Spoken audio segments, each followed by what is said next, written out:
and the recently released Zikon ZR, Zikon.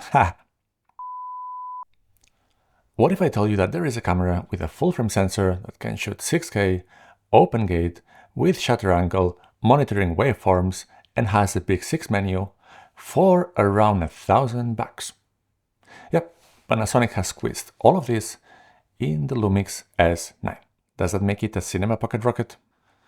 And considering the recent releases of the Canon C50 or the Nikon ZR and the love that there is still for the Sony FX30 and FX3, I think that Panasonic should make a bit more noise of the features in this camera, and maybe we're going to get a Panasonic C1 or C9 or something like that.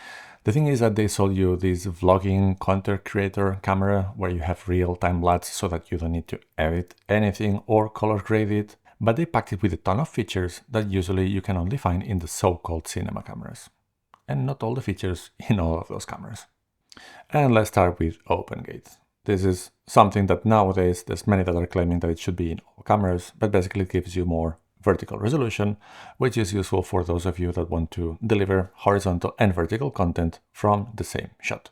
And of course, then there's the cinematic aspect of having an open gate, which is the usage of anamorphic lenses. And right now I don't have a PL to L mount adapter to mount my Remus. And in a nutshell, because you have more vertical resolution to squeeze, then when you de-squeeze it, it's not just a tiny strip in the middle and there's more information to show. Cinema. Then about the resolution, it feels like the arms race about resolution is stabilizing a little bit. We're getting some 8K cameras, but it seems that the 6K at the moment is the sweet spot. And we get it in this tiny camera. And of course, Panasonic being Panasonic offers us a ton of different options and different resolutions.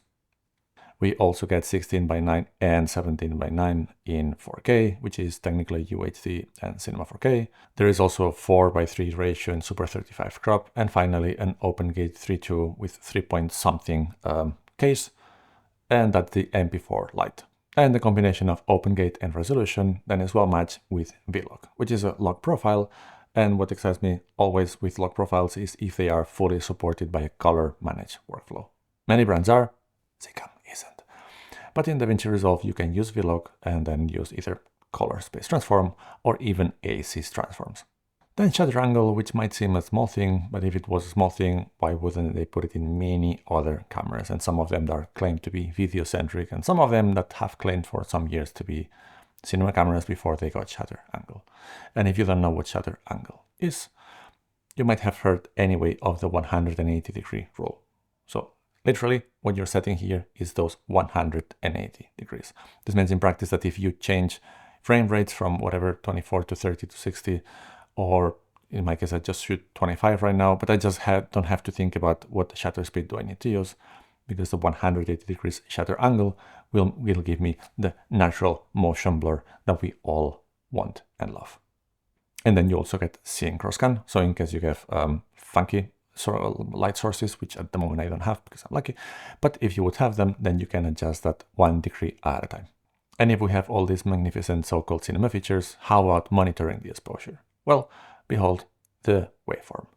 It is by far my favorite way of checking the exposure when I'm editing and color grading, but also when I'm filming and setting up my shot.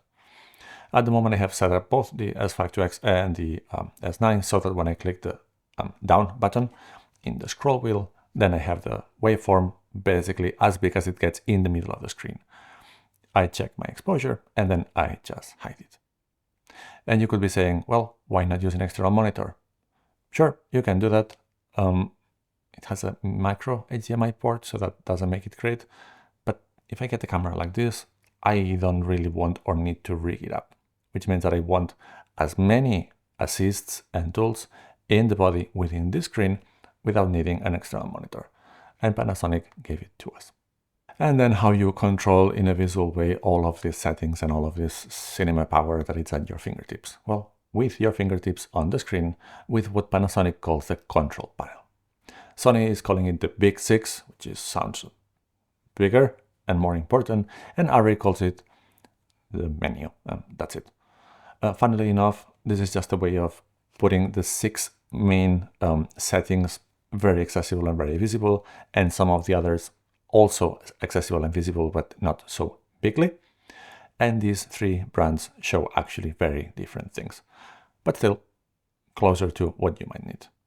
Sony and Panasonic are closer to each other. Ours is a bit different. It might be because those are actually cinema cameras. And yes, the S9 is basically an S5ii. So if you have an S5ii, you also have a possible pocket rocket. It's just more of a rocket and less of a pocket. The beauty of the S9 is what have they packed in such a small package. And on top of all of this, we have proper autofocus and class-leading stabilization. And if you're wondering, now we're filming with the Panasonic S5ii. I'm not using any of the X modes, so everything that you see here, it would be the same image quality if I would be shooting with the S9, given that we'll be using the same lens, which today is the Panasonic 50mm f1.8. And again, one of the exciting things about this camera is that it really sells for around $1,000. You can find it new for about like 1.2 or so, because there's offers coming very, very often, even if it's just been in the market for about a year, I think. And then you can find second-hand bodies like this one for less than $1,000 or €1,000 in my case, like you can see here. I know MPB is not sponsoring this video, but maybe they could. And if you're thinking, why are you boasting about this camera if for almost the same amount of money and not much more second-hand you can find an S5ii? And you're completely right. Same amount of packed features, plus the extra bigger body, more buttons, more usability. However, you might want, in many occasions, the smaller body. I just took this one in a business trip, and that's something that it was light enough and small enough, because I knew that I would not have much chances to use it, so I wouldn't want to be carrying a bigger body with me. So basically, the decision between the S9 and S5ii is purely the form factor and the size. And you know what? I think that they could make a third one, which would be like a boxy style, and they could call it cinema, and I think it would sell like hotcakes.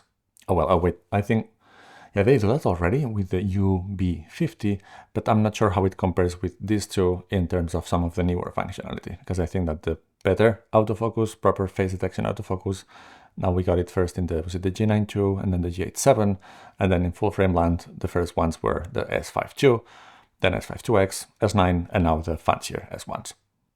And back to the S9. Many of you have bought this camera or you're considering it as a daily carry or as a dad cam. And for that, it's really practical. The real-time LUT feature is fun. It works with the LUMIX Lab app, and maybe it's not as polished as Fujifilm's film recipes, but I think it's getting there. And a feature that I like from Panasonic cameras is that the custom modes can be named, so you actually know what you're saving, especially since in C3 you can save a bunch of those.